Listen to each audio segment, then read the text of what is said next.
So hello everyone, কেমন আছো তোমরা সবাই? আশা করি বেশ ভালোই আছো। আমি কিন্তু খুব একটা ভালো নেই। তো ভালো নেই তাতে আর কি করা যাবে। তো চলো এটা নিয়ে এগোতে হবে, ভালো খারাপ সব মিলিয়েই তো জীবনটা নাকি। তো চলো আমি এখন এক জায়গায় যাবো, তো তার জন্যই খাওয়া দাওয়া করছি এত সকাল সকাল। তো আমি যাব হচ্ছে কি আমার দিদির মেয়েকে আনতে, আমাদের এখানে একটা মেলা আছে। তো তার জন্যই আমাকে 14 বার ফোন করে আমার মাথাটা খাচ্ছে যে মাসি নিয়ে যায় নিয়ে যায় নিয়ে যায়। তো তার জন্যই ওকে আনতে যাবো আজকে বিকেলে, সবাই মিলে মেলায় যাবে, তার জন্য ওকে বললো বাড়ি থেকে যে ওকে নিয়ে। তো রেডি হয়ে তো মোটামুটি আমি বেরিয়ে গেছি। আর রাস্তায় বেরিয়ে যেন তোমার একটা সখীও পেয়ে গেছিলাম। এই যে হচ্ছে আমার সেই সখী, এটা হচ্ছে আমার বৌদির বোন। তো ওকে নিয়েই চলে গেলাম।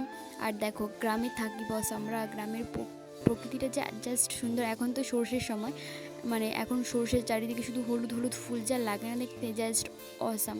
তো যাই হোক তারপরে গেলাম ওকে নিয়ে, মানে বেশিক্ষণ দাঁড়াইনি, তারপরে গেছি ওকে নিয়ে চলে এসেছি।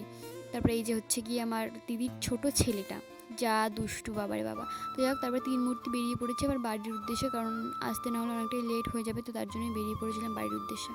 তারপর রোডে বেরিয়ে তো আমরা তার সাথে সাথে অটো পেয়ে গেছিলাম, বেশিক্ষণ দাঁড়াতে হয়নি। তো তারপরেই উঠে গেলাম অটোতে, আর অটোতে উঠে চলে আসলাম মানে খড়কাটা থেকে আরেকটা অটো ধরতে হবে এখন।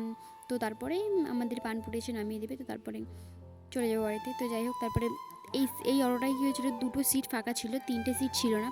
তো আরেকজনকে দাঁড়িয়ে যেতে হবে।